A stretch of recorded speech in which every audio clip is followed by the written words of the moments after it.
نحمده ونصلي على رسوله الكريم أعوذ بالله من الشيطان الرجيم بسم الله الرحمن الرحيم واتقوا يوما لا تجزي نفس عن نفس شيئا ولا يقبل منها شفاعة ولا يؤخذ منها عدل ولا هم ينصرون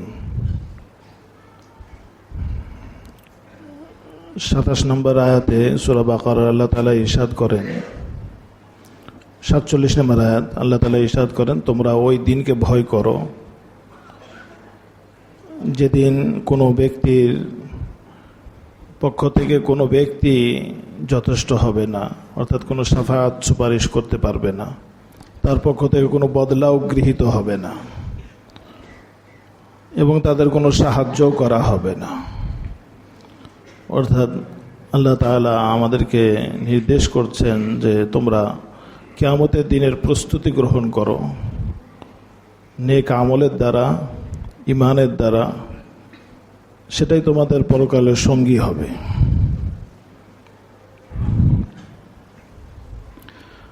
সূরা বাকারার 152 নম্বর আয়াতে আল্লাহ তাআলা ইরশাদ করেন ফাযকুরুনি আযকুরকুম ওয়াশকুরুলি ওয়া লা তাকফুরুন।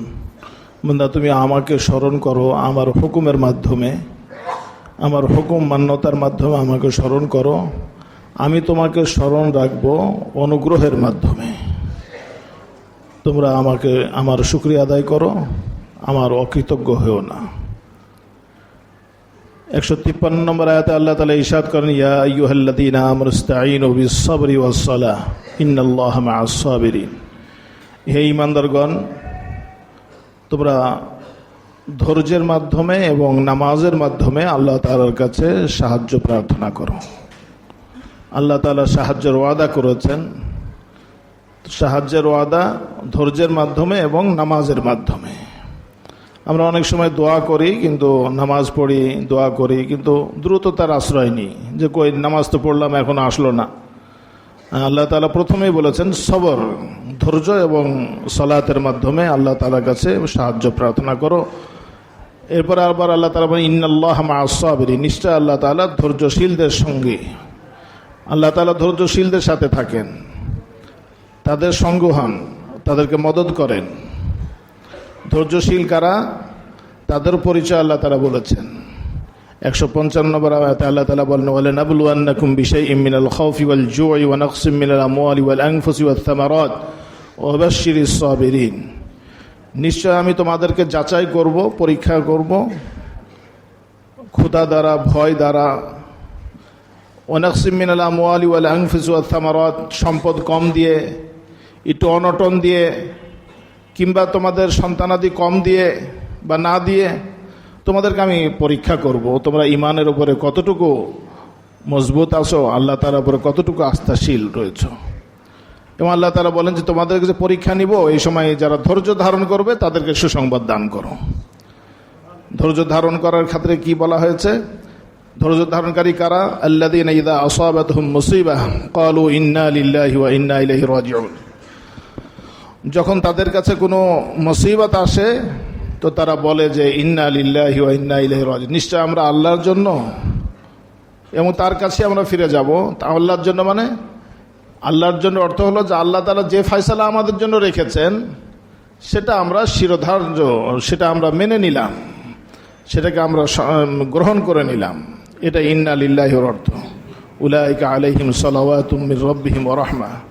যারা এইভাবে ধৈর্য ধারণ করে আল্লাহ তাআলা বলেন তাদের উপরেই আল্লাহ তাআলার পক্ষ থেকে রহমত নাজেল হয়, শান্তি নাজেল হয়। ও উলাইকা হুমুল মুহতাদুন, এবং তারাই হেদায়েত প্রাপ্ত। মুত্তাকি কারা?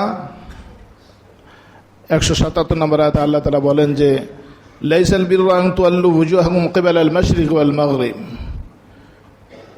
কিবলামুখী হওয়া, ওই যখন কেবলার দিকে তাহবিলে কেবলা হয়, আগে পূর্ব দিকে কেবলা ছিল, বাইতুল মাকদিসে ছিল, সেখান থেকে আবার কেবলা কাবা করা হয়েছে।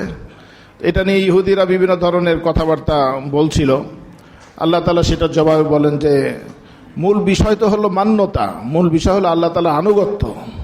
এটা নয় যে কেবলামুখী হওয়া, মাশরিক মাগরিব পশ্চিমমুখী হওয়া বা পূর্বমুখী হওয়া এটা মূল বিষয় নয়, বরং তাকওয়া হলো কোনটা? আল্লাহ তাআলার প্রতি আনুগত্য পোষণ করা, আল্লাহ তাআলার প্রতি ঈমান আনা, কিয়ামতের দিনের প্রতি ঈমান আনা এবং ঈমানি বিষয়গুলোকে গ্রহণ করা। ওয়া আতাল মাল আলা হুব্বিহি যাবিল কুরবা ওয়াল ইয়াতামা ওয়াল মিসকিন। আল্লাহ তাআলা বলেন যে আর নেকের কাজ কোনটা, পুণ্যের কাজ কোনটা? আল্লাহ তাআলার মহব্বতে মাল খরচ করা, ইয়াতিম মিসকিনদের প্রতি, গরিব আত্মীয় স্বজনের প্রতি। আল্লাহ তাআলা আমাদের সকলকে এই সকল নেক আমলের দিকে অগ্রসর হওয়ার তৌফিক দান করেন।